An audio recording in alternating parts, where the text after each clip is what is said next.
네, 안녕하세요, 여러분. 2025학년도 2학기 데이터 커뮤니케이션 강의입니다. 어, 간단하게 몇 가지 강의 운영에 대해서 말씀드린 뒤에 첫 번째 강의를 시작하도록 하겠습니다. 교과서는 포르잔이라는 사람이 쓴 데이터 커뮤니케이션스 앤 네트워킹이라는 책이고요. 여러분은 책을 구입하실 필요는 없습니다. 저희들이 이제 사용할 파워포인트 자료는 이 책의 다섯 번째 에디션에 해당하는 것인데요.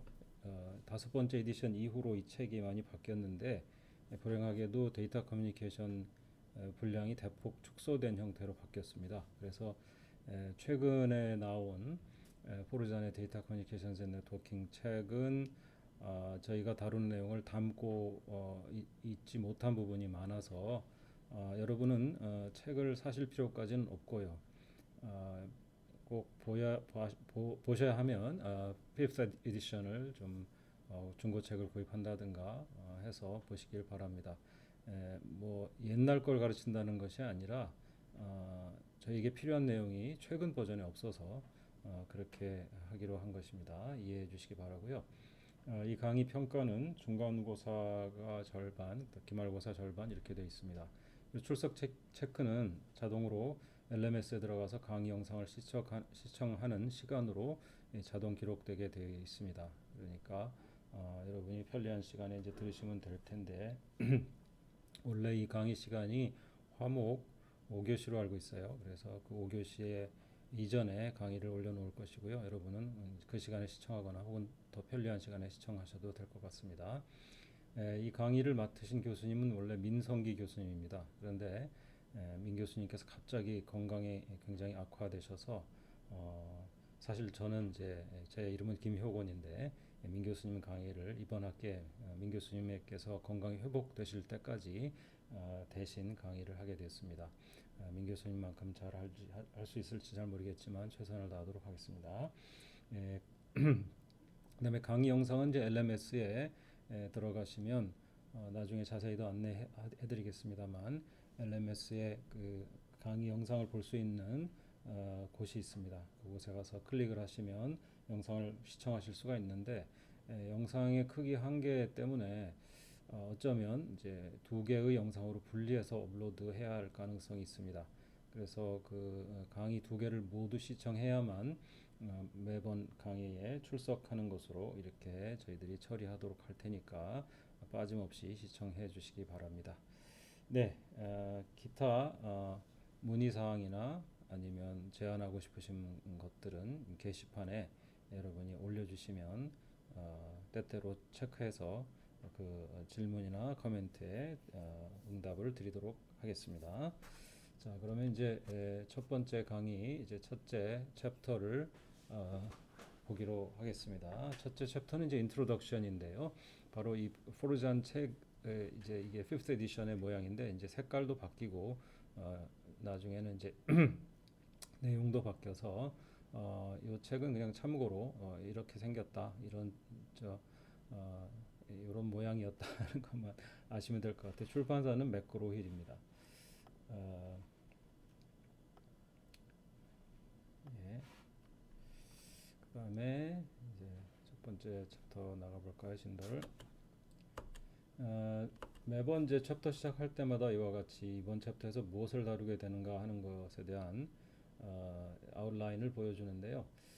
이 챕터에서는 전반적으로 데이터 커뮤니케이션스라고 하는 것의 개념과 그다음 이제 그 네트워크이라고 하는 개념을 배우게 되어 있습니다. 그런데 나중에 더 자세히 설명하겠지만 데이터 커뮤니케이션이라고 하는 것은 비교적 우리말로 이 분야의 말로 로우 레벨 이야기입니다. 그러니까 좀더 물리적으로 작동하는 메커니즘에 관련된 것에 해당하고요. 네트워크는 그 토대 위에서 데이터 커뮤니케이션스의 토대 위에서 좀 더 논리적인 방향으로 나아갑니다. 그래서 데이터 커뮤니케이션스에서 제공하는 기술을 가지고 네트워크를 만든다. 이렇게 보시면 될 텐데요. 아마 차차 강의를 들어가시면서 이 말 뜻이 무엇인지 아시게 될 것 같습니다.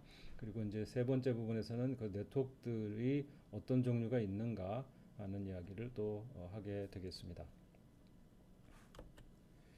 예, 데이터 커뮤니케이션의 개념인데요. 좀 그 글자 문단의 어레인지먼트가 조금 아, 좀 엉망인데 예, 읽어보겠습니다. 자, 데이터 커뮤니케이션스 개념인데 우리가 이제 통신을 할 때 커뮤니케이션 여기서 이제 텔레 커뮤니케이션을 말해요. 좀 먼 거리에 있는 당사자들끼리 서로 통신을 할 때 이것은 이제 목적이 뻔한 거죠. 정보를 쉐어하기 위한 겁니다. 이쪽 한쪽에만 있는 정보를 저쪽에 또 옮겨주는 것이죠. 그런데 이제 이 쉐어링은 상당히 거리가 가까울 수도 있고 거리가 멀 수도 있어요. 텔레커뮤니케이션이라는 말을 쓸 때 이 텔레란 말이 무슨 말인지 아시죠? 멀다는 뜻입니다. 그래서 텔레커뮤니케이션에는 이제 텔레폰이 즉 전화, 텔레그래프 전보, 텔레비전 여러분이 아시죠? TV. 그래서 이 텔레란 말이 들어간 모든 말은 이제 먼 거리의 개념이 포함되어 있어요. 데이터 커뮤니케이션은 통상 이 텔레커뮤니케이션을 말합니다. 가까운 거리 그러니까 이제 통신 중에서도 사실은 이제 굉장히 가까운 거리에서 일어나는 통신도 있어요. 이를테면 여러분의 USB 우리가 USB 메모리 많이 갖고 다니시죠? 그 USB 메모리를 컴퓨터에 꽂잖아요. 그럼 USB 메모리에 있는 내용을 이제 컴퓨터에 있는 그 메모리 속으로 옮길 때도 사실 통신이 일어나요.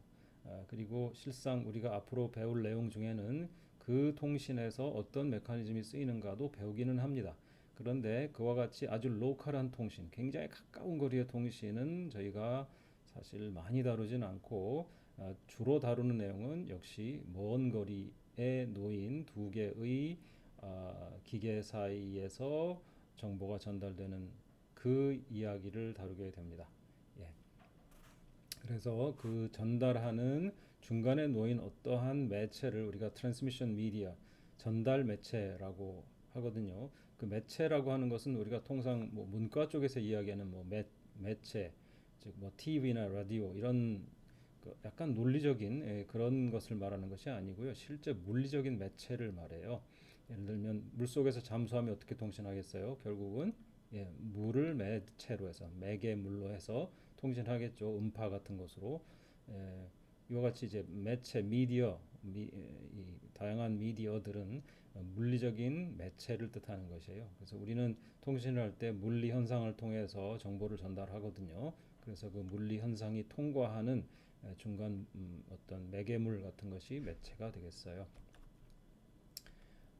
통신을 이제 하게 되면 통신을 하기 위해서 필요한 컴포넌트 요소들이 있는데 여기 보면 이제 꼭 필요한 게 보내는 자, 즉 센더가 있을 것이고 받는 자, 리시버가 있을 것이고 방금 얘기했던 미디엄, 즉 전달 매체, 트랜스미션 미디엄이 있겠죠. 거기서 이제 우리가 메시지라고도 부를 수 있고 또 다른 말로도 부를 수 있겠지만 일단 메시지라고 하겠습니다. 쉽게 얘기하면 정보가 담긴 어떤 형태겠죠. 그 정보가 담긴 메시지의 형태가 움직이게 됩니다. 움직일 때 그런데 샌더와 리시버가 아무렇게나 이 메시지를 주고받는 것이 아니라 일정한 규약을 따르게 됩니다. 규칙을 따르게 되어 있어요. 그래서 이 규약이라고 하면 약은 그것을 약속할 때 약입니다. 그래서 약속된 어떤 규칙이죠. 규약. 약속된 규칙을 가지고 서로 메시지를 교환해야 하고요. 사실상 이것이 우리 통신하는 기계들 사이에서만 그런 일이 벌어지느냐 하는 것은 또 아니죠. 우리가 지금 한국어를 써서 제가 이야기하고 여러분이 듣고 있습니다만 한국어라는 것도 일종의 규약입니다. 어떤 사물을 어떤 말로 표현하고 또 어수는 어떻게 되고 하는 여러 가지 규칙이 이 한국어에 들어가 있지 않습니까? 그래서 정보가 움직일 때는 모름지기 이와 같은 규약이 꼭 필요하게 되어 있습니다. 안 그러면 굉장한 오해가 벌어지게 되고요. 심지어는 통신이 불가할 수도 있습니다. 따라서 이와 같이 규약이 필요한데 규약을 자세히 뜯어보면 여기 프로토콜이라고 하는 이 상자 보이시죠? 이 룰들이 들어가 있습니다. 어떠해야 한다, 어떻게 행동해야 한다 등등의 룰들이 모인 것이 일종의 이제 일종의가 아니고 그런 것이 바로 프로토콜 규약이라 할 수 있겠어요. 그래서 모두 통신을 할 때 5가지 요소가 필요하다 이렇게 되어 있습니다. 샌더, 리시버, 트랜스미션, 미디엄, 메시지 그리고 프로토콜인데 여러분 외울 필요는 없습니다. 그냥 이런 것이 있다는 것 정도만 아시면 될 것 같아요. 그래서 요새 이제 그 정보를 전달한다고 하는 것이 결국 그 통신, 텔레커뮤니케이션스의 목적인데 이때 이 정보라는 것은 어떤 것을 말하느냐? 뭐 정보가 굉장히 다양하죠. 뭐 아주 초기의 통신에서는 텍스트나 보이스, 그죠? 우리 목소리 혹은 문자 같은 것이 정보의 다였습니다만 사실은 이제 와서는 다양한 형태로 발전하고 있잖아요. 이미지나 오디오, 비디오 같이 굉장히 복잡하고 양도 많은 그런 데이터로 어, 또 다른 다양한 응용이 만들어내는 데이터들이 있죠. 예를 들면 워드, 마이크로소프트 워드로 만든 문서도 될 수 있겠고요. PDF 문서도 될 수 있겠고, 뭐 예를 들어 제이슨 어떤 다큐멘트가 될 수도 있고, HTML 문서가 될 수도 있고, 굉장히 복잡한 다양한 거의 제한이 없는 그런 다양한 정보가 요즘에 이제 이 통신을 통해서 전달되고 있죠. 통신을 통해서 이와 같은 정보가 전달될 때 몇 가지 양상으로 우리가 통신하는 사람들이 이걸 나누게 되는데요. 크게 나누어 여기 듀플렉스라는 말이 보이시죠? 듀플렉스. 그다음에 이 듀플렉스 말고 심플렉스란 말도 있어요. 그래서 이 심플렉스란 말은 무슨 말이냐면 언제 들여다보아도 정보가 늘 일방향으로만 흐르는 경우를 말합니다. 정보가 전달이 되는데 샌더에서 리시버 쪽으로 일방향으로 전달되는 것인데요. 이러한 통신은 사실 매우 드뭅니다. 빈번하게 볼 수 있는 그런 상황은 아니고요. 사실 현대의 통신에서 이와 같이 일방적으로 정보가 전달되는 경우는 거의 없다고 봐도 무방하고요. 이걸 통신이라고 봐야 할지는 모르겠지만 가장 가까운 형태의 예를 들려고 한다면 방송이 되겠어요. 공중파 방송. 그러면 이제 뭐 남산에 안테나가 세워져 있고 거기서 이제 전파가 쏘아지면 서울 시내에 있는 아직까지 공중파 방송을 보시는 분들이 많을지는 모르겠지만 뭐 공중파 TV 그 지붕 위에 안테나 이렇게 세워가지고 보는 TV 있잖아요. 그 TV를 본다고 할 때 그것은 심플렉스 통신이 됩니다. 생각해보니 또 있네요. 위성 TV 같은 것도 마찬가지입니다. 위성 안테나를 세워놓고서 위성에서 쏘아주는 방송 컨텐츠를 받아서 TV에 그냥 디스플레이 하죠. 여기서 TV가 위성 쪽으로 뭐 쏴주고 하는 것은 또 없어요. 만약 그런 형태라면 이것은 심플렉스 통신이라고 부릅니다. 그리고 듀플렉스 크게 나누어 심플렉스와 듀플렉스로 나누는데 듀플렉스 벌써 감이 오죠. 듀플렉스 양쪽으로 통신하는 걸 말합니다. 그러니까 정보가 샌더에서 리시버로 흐르기도 하고 아까 리시버라고 불렸던 녀석이 또 샌더로 바뀌고 샌더였던 놈이 리시버로 바뀌면서 서로 정보를 양쪽으로 교환하는 것이죠. 우리 대화가 그렇지 않습니까? 그런데 이제 하프 듀플렉스라는 게 뭐냐 하면 방금 우리 대화 이야기를 했습니다만 일상생활에서 두 사람이 이야기할 때 두 사람이 한꺼번에 떠드는 일은 거의 없습니다. 그렇죠? 한 사람이 이야기하고 그 반대편 사람은 듣고 있죠. 그러다가 이제 한 사람의 이야기가 끝나게 되면 그 반대 사람이 반응을 하면서 또 이야기하고 처음에 얘기했던 그 사람은 듣고 있죠. 이런 식으로 탁구 치듯이 핑퐁 핑퐁 해가면서 이야기하죠. 이것이 바로 하프 듀플렉스라고 불리는 형태의 통신입니다. 그래서 시간을 쪼개놓고 생각해 보면 어느 한 시간에는 한쪽에서 다른 쪽으로 정보가 흐르고 있고 또 어떤 다른 시간에 보게 되면 반대 방향으로 정보가 흐르고 있고 이런데 어느 한 시간에 동시에 정보가 양방향으로 흐르는 것은 없는 형태를 말해요.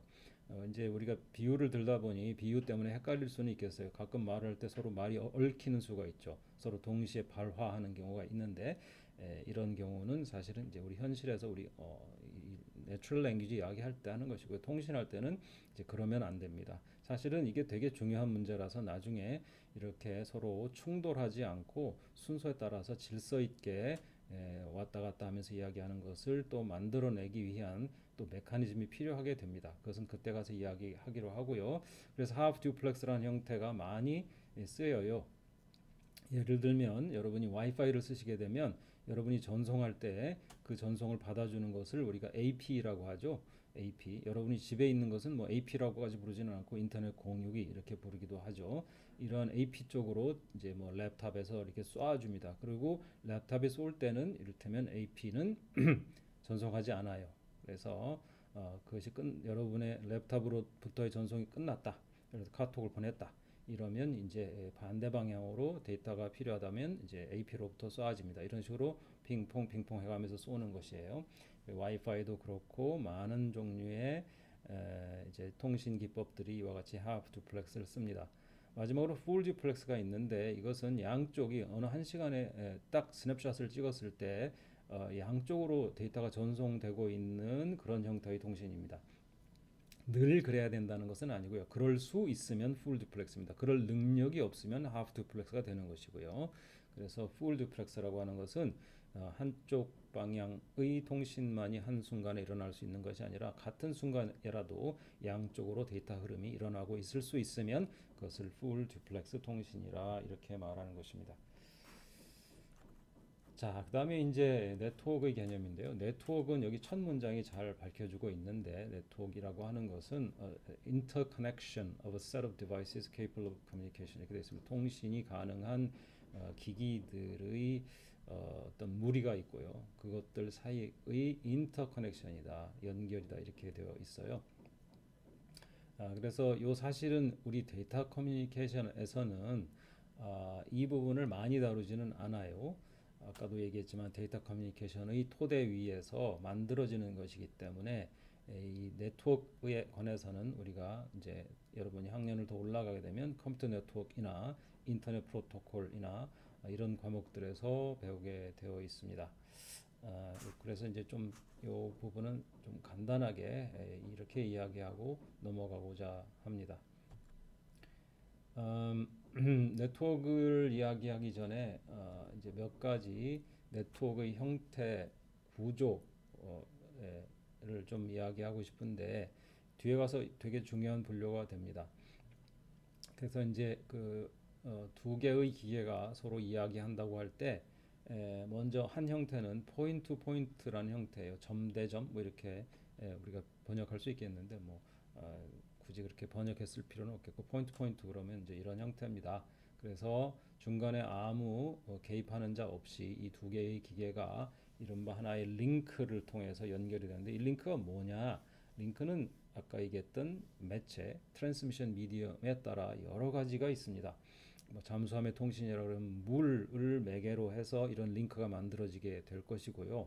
그 다음에 예를 들면 이더넷 같은 여러분 뭐라고 할까요? 이 집에 보면 이제 뭐 초고속 인터넷 뭐 이러면서 이더넷 같은 것들이 이제 설치되어 있는 거를 볼 수가 있는데 이더넷이 뭐냐 그렇게 개념이 없으신 분들은 제가 설명하기 어렵습니다. 나중에 가서 어차피 설명할 테니까 그때 가서 얘기하기로 하고 그 이더넷이라는 그 기술은 이제 구리선을 주로 매체로 씁니다. 그래서 구리선을 통해서 연결된 형태가 되고요. 물론 이제 옵티컬 파이버 광섬유를 쓰기도 해요. 그래서 광섬유건 구리선이건 아니면 와이파이처럼 빈 공간이건 이러한 이제 중간에 매체들이 있고 그 매체들을 통과해서 두 기기가 연결되도록 했다면 그 연결된 것을 우리가 링크라고 부르는 것이에요. 그 다음에 포인트 포인트 말고 뭐 멀티 포인트라고 되는데 사실 멀티 포인트라는 말은 많이 쓰지 않고요. B번 말하고 있는 겁니다. 이 멀티 포인트라는 말은 많이 쓰지는 않고 이런 경우 이제 shared medium 혹은 broadcast medium 이런 말을 쓰거든요. 이 링크가 구현된 그 물리적인 형태가 예를 들면 구리선이라고 쳐보세요. 그리고 요 네 개의 컴퓨터 메인 프레임이 있고 뭐 오른쪽에 랩탑들이 있는데 메인 프레임 뭐냐 이건 별로 이렇게 중요하지도 않고 여기서 적절하지도 않은 것 같습니다만 어쨌든 컴퓨터들이 이렇게 서로 연결하기 위해서 요 링크라는데 이렇게 이게 다 있다고 보자고요. 쉽게 비유하자 그러면 여러분이 어떤 전기선이 있는데 구리선이 있는데 손을 내밀어서 구리선을 이렇게 붙잡고 있다고 한번 생각해 보세요. 랩탑이 여러분이라고 생각하고 랩탑에서 내려오는 조그만 수선, 이 조그만 가느다란 실선이 여러분의 손이라고 생각해 보시면 맨손으로 이 구리선을 붙잡고 있다고 생각해 보세요. 그러면 전기를 흘리면 모두가 다 찌릿찌릿하겠죠. 다 느낄 겁니다.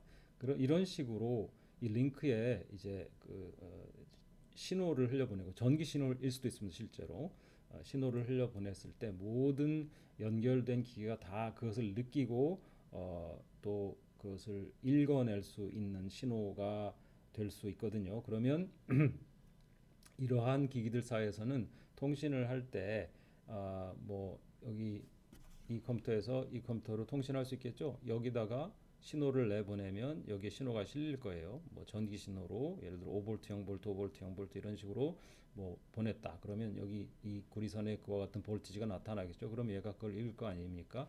물론 얘도 읽을 거예요. 그런데 이제 중요한 것은 이 두 친구가 지금 통신을 하고 있는 것이니까 상관없는 제3자는 그것을 봐도 못 본 척 해야 되겠죠.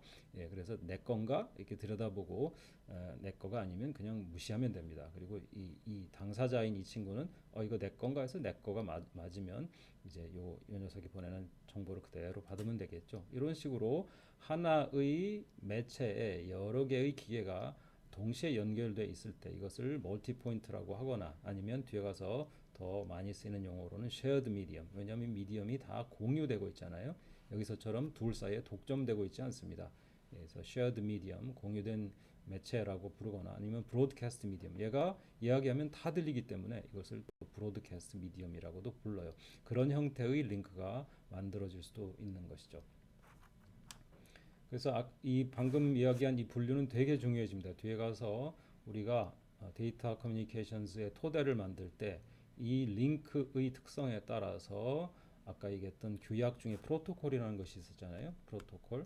이 프로토콜의 형태가 상당히 많이 바뀔 수 있어요. 그래서 이 프로토콜을 설계할 때에 이 네트워크의 형태 이것이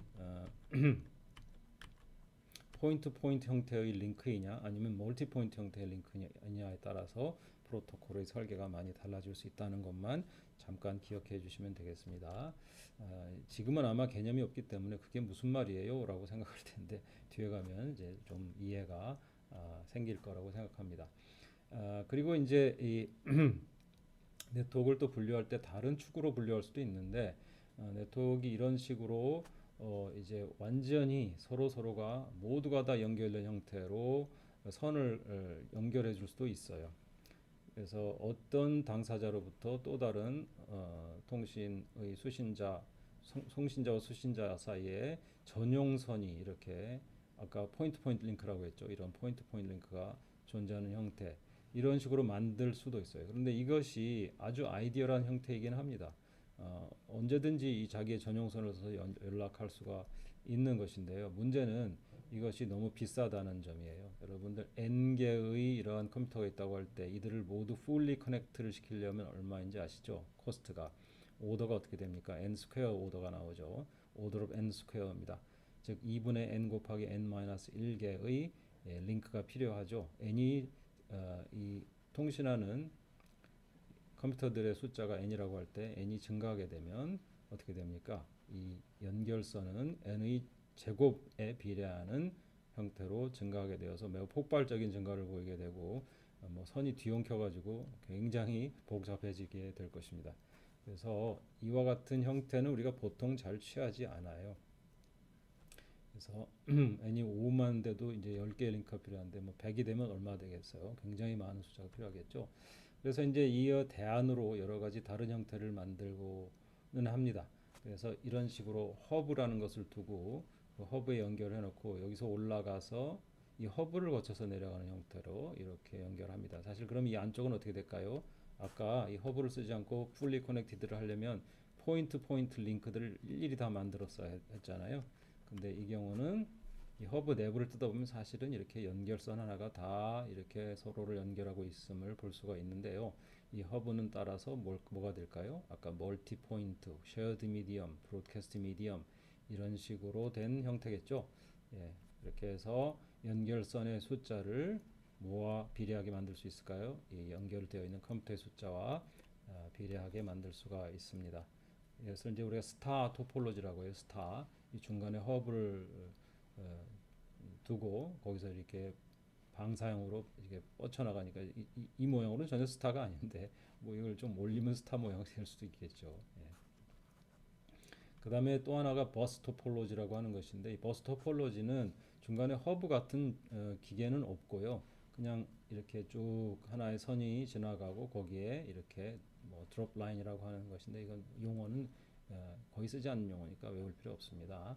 이렇게 탭이라고 해서 아까 그 전기선의 맨손으로 잡는 것과 같은 그런 식으로 연결되어 있어요. 이제 우리가 쓰는 이더넷의 초기 형태가 이랬습니다. 그래서 이제 그 전기 신호가 오고 갈 때 반사가 일어나지 않도록 이 끝에만 잘 처리를 해주면 이렇게 쉐어드 미디엄 혹은 브로드캐스트 미디엄 형태로 구현할 수가 있었어요. 이 허브하고 뭐가 다르냐라고 말씀을 질문하실 수 있죠. 왜냐하면 이 내부적으로 보면 조그만 이런 연결선이 있어서 이것이 사실상 이런 형태가 이 박스 안에 이렇게 들어가 있는 형태가 바로 앞에 스타 형태가 되는데요. 근데 이제 스타가 뒤에서 얘기하는 이런 그 버스 형태로 되어 있을 수도 있지만 요즘에 이제 허브란 말을 그래서 쓰지는 않는데 어떤 식으로 여기다가 스위치라는 걸 써서 사실은 이제 이렇게 쉐어드 미디엄 형태로 되지 않고 여기서 뭔가 처리를 해서 연결을 아주 다이내믹하게 해주는 그런 좀 복잡한 회로를 넣을 수도 있어요. 그래서 이렇게 따로 스타 토폴로지를 따로 구분을 하게 되는 이유는 늘상 내부적으로 이런 형태를 띠고 있지는 않을 수 있기 때문입니다. 그래서 어떤 중심되는 기계, 연결되는 특별한 기계 없이 이렇게 그냥 선에다 이렇게 연결하는 형태를 우리가 버스 토폴로지라고 해요. 이 버스 토폴로지 이건 컴퓨터 하는 사람들은 다 알죠. 컴퓨터 아키텍처에 보면 이런 식으로 선이 지나가고 거기에 다들 뭐 메모리가 꽂혀 있고 CPU가 꽂혀 있고 뭐 GPU가 꽂혀 있고 이런 식으로 버스에다 연결되잖아요. 그래서 버스 토폴로지라고 합니다. 그다음에 또 한 가지 가는 것이 이제 링 토폴로지가 가능해요. 그래서 이런 경우에는 버스 비슷한데 끝과 끝이 떨어져 있지 않고 이렇게 연결을 시켜서 원 형태로 되어 있습니다. 그래서 이렇게 링 토폴로지를 쓰게 되면은 보통은 이제 어떻게 프로토콜을 설계하느냐면 옛날에 이제 뭐 썰이라고 합니다만 경주에 포석정 있잖아요. 이렇게 술을 이 꼬불꼬불한 길을 통해서 술을 흘려보내고 표주박을 떠내려 보내면서 이렇게 마시라고 그러면 그 표주박이 오게 되면 표주박으로 이렇게 들이키고 또 표주박을 거기 술 위에 놓으면 흐르는 술 위에 놓으면 또 떠내려가면서 다음 사람 이렇게 흘러내려가는 그런 형태라고 할 수 있어요. 그래서 전송할 때 뭐 예를 들어 한 컴퓨터가 전송한다 그러면 예를 들면 그걸 표주박이라고 아까 부른 어떠한 권리가 있습니다. 그러면 그 권리를 가진 컴퓨터가 전송을 하게 되면 그 다운스트림에 놓인 컴퓨터가 그것을 받아볼 수가 있는데 자기 게 아니면 그냥 지나치게 하고요. 자기 게 맞다 그러면 이제 그걸 끄집어내서 자기가 택하면 되는 것입니다. 그리고 이제 그 전송할 권리는 이렇게 서로 쭉 돌아가면서 쓰게 돼 있어서 이런 링 형태로 순서를 갖다가 그 인포스하는 것이죠. 전송 순서를 이렇게 정해주고 전송 순서대로 전달하는 이런 형태입니다. 여기서 이제 자세히 이야기하고자 하는 의도는 없습니다. 이런 것들이 있다 하는 정도로만 아시면 될 것 같아요. 그다음에 마지막으로 이제 네트워크 타입인데요. 네트워크 타입은 여기서 사실은 분류가 되게 지저분하죠. 지금 뭐가 뭔지 잘 모르실 거예요. 이게 분류가 좀 깔끔하지는 않은데 그 네트워크 타입은 이제 여기서 그 LAN과 WAN으로 나누는데요. LAN은 뭐냐면 Local Area Network입니다. 그러니까 네트워크가 커버하고 있는 그 물리적인 영역의 크기로 분류하는 것 같아요. LAN은 뭐냐면 그야말로 Local Area Network이라서 대략 얼마의 크기를 가지느냐 뭐 꼭 집어 얘기하는 어려운데 대략 뭐 100m 이내 정도의 컴퓨터들을 이렇게 묶어주고 있으면 그걸 로컬 에리어 네트워크라고 보시면 되겠고 Wide Area Network WAN WAN이라고 하는 것은 이제 훨씬 커서 예를 들면은 한 도시를 커버하는 정도가 되면 그걸 또 Wide Area Network이라고 이제 부른다라고 대략 생각하시면 될 것 같아요. 그것도 정확한 분류는 아닙니다. 하지만 여러분한테 좀 감을 드리기 위해서 말씀드려요. 그래서 이제 랜을 만들 때 아까 이게 버스 형태로 이렇게 연결할 수 있죠. 이거는 이더넷이 초기에 이런 형태를 띄었었습니다. 그리고 이렇게 허브 혹은 스위치 형태로 어떤 하나의 그 연결을 위한 전용 기계를 두고 거기다가 이렇게 꽂아서 쓸 수가 있는데 이 안쪽을 사실은 뜯어보면 위에 있는 A번의 형태로 구현되어 있을 수도 있고요. 그런 이제 옛날에 그렇게 했었습니다. 그리고 요즘에 와서는 좀 더 똑똑하게 여기서 복잡하게 연결을 해주는 로직을 구현을 해서 좀 더 효율적으로 정보 전달이 되게끔 하게 하는 그런 기계도 있습니다. 여기서 효율적이라 하면 예를 들면 이 버스 형태로 되어 있으면 한 번에 한 쌍만이 통신할 수가 있거든요. 그죠? 왜냐하면 얘가 또 전송하게 되면 어떻게 돼요? 예를 들어 A, B, C, D라고 할 때 A와 B가 막 떠들 때 옆에서 CD가 떠들어 버리면 이게 공유 미디엄이잖아요. 신호가 이 선 위에서 섞이게 되겠죠. 전기 신호가. 그렇게 되면 A, B도 CD도 서로 통신할 수 없게 되는 그런 현상이, 통신할 수 없다는 것보다 통신을 한 내용이 뒤죽박죽이 되면서 아무도 그 어떤 메시지도 알아들을 수 없는 그런 상황에 놓이게 되기 때문에 한 번에 한 쌍만이 전송할 수가, 통신을 할 수가 있는데, 이 경우에는 이 스위치 안쪽을 좀 더 잘 구현하고 좀 더 복잡한 로직을 넣게 되면, 예를 들어 호스트 1과 2와 통신하는 동시에 6과 7이 통신할 수도 있습니다. 그래서 이 스위치라는 장비가 좀 더 허브보다는 한 단계 발전한 장비인데, 이 스위치를 통해서 좀 더 복잡한 효율적인 통신을 이룩할 수가 있어요. 예. 그다음에 이제 랜의 상대 측에 있는 개념으로 이제 와이드 에리어 네트워크인데, 이건 굉장히 지리적으로 넓은 범위를 커버하는 네트워크라 볼 수 있겠습니다. 그래서 WAN 중에 굉장히 그 포인트 포인트 링크를 사용해서 넓은 영역을 커버하는 네트워크가 있을 수가 있는데, 가장 대표적인 케이스가 해저 케이블입니다. 그래서 예를 들면 여기 뭐 우리 제주도에서 뭐 일본까지라든가, 아니면 심지어 태평양을 건너가는 링크도 있어요. 이런 식으로 넓은 범위의 그 영역을, 넓은 영역을 커버하는 통신 기술이 있을 수가 있습니다. 또 스위치드 WAN이라고 하는 것이 있는데, 이 경우에는 이제 포인트 포인트 링크 하나가 아니라 이런 식으로 여러 개로 연결된 그런 어떤 좀 복잡한 형태를 띠고 있고, 요 사각형 하나하나가 이제 아까 얘기했던 스위치들이에요. 그래서 여기서 다른 곳으로 연결하는 여러 다양한 연결을 만들어 줄 수 있는데, 스위치가 쉽게 상상이 안 된다면 여러분들 그 사거리 있죠? 우리가 차 타고 갈 때 그 사거리와 비슷하다고 생각하시면 되겠어요. 한 번은 이 방향으로 연결됐다가 다음 번엔 또 다른 방향으로 연결되었다가 하는 식으로 동적으로 연결을 구성해 줄 수 있는 그런 기계다, 이렇게 보시면 좀 이해하기가 쉬울 것입니다. 예. 그래서 뭐 이제 이와 같은 여러 요소들을 배웠으니까 그걸 여러 가지로 이을 수 있겠죠. 그래서 뭐 랜이 지금 뭐 이게 이제 미국 서부, 미국 동부의 어떤 그 회사가 지사를 두고 있는 경우에, 그 미국 서부 오피스에는 또 랜이 있고, 동부 오피스도 랜이 있고, 그 동서 오피스를 연결해주는 어떤 랜이 또 포인트 포인트로 연결해주면 이제 이 거대한 하나의 망이 만들어지는 것이겠죠. 이런 식으로 이제 구성할 수가 있습니다. 그 외에도 뭐 굉장히 다양한 형태로 이제 구성할 수 있는데, 이것은 뭐 일일이 다룰 필요가 없을 것 같습니다. 방금 전에 스위칭이라는 것이 나왔는데, 그 스위치라고 하는 것이 우리말로 하면 교환기라고 불렸던 기계예요. 그런데 이제 그 교환기라고 하는 것은 전화 네트워크, 전화망에서 썼던 개념과 용어고요. 요즘에 스위치 그러면 훨씬 그보다 더 작은 장비를 말하죠. 물론 이제 전화망에서도 아직까지도 스위치는 이제 늠름히 잘 버티고 있고 잘 쓰이고 있습니다. 보통 전화망에 들어가는 스위치는 굉장히 규모가 큰 놈들입니다. 그런데 우리가 보통 이 데이터 통신에서 이야기하는 스위치는 그런 전화망의 스위치도 있지만 그보다 훨씬 작은 규모의 스위치들도 있어요. 그 스위치가 하는 일은 이제 그야말로 스위칭을 해주는 거예요. 아까 그 스위치를 머릿속에 형상화해 볼때 신호가 걸려 있는 그런 사거리 같은 것을 한번 생각해 보라고 했잖아요. 그것처럼 한쪽 방향으로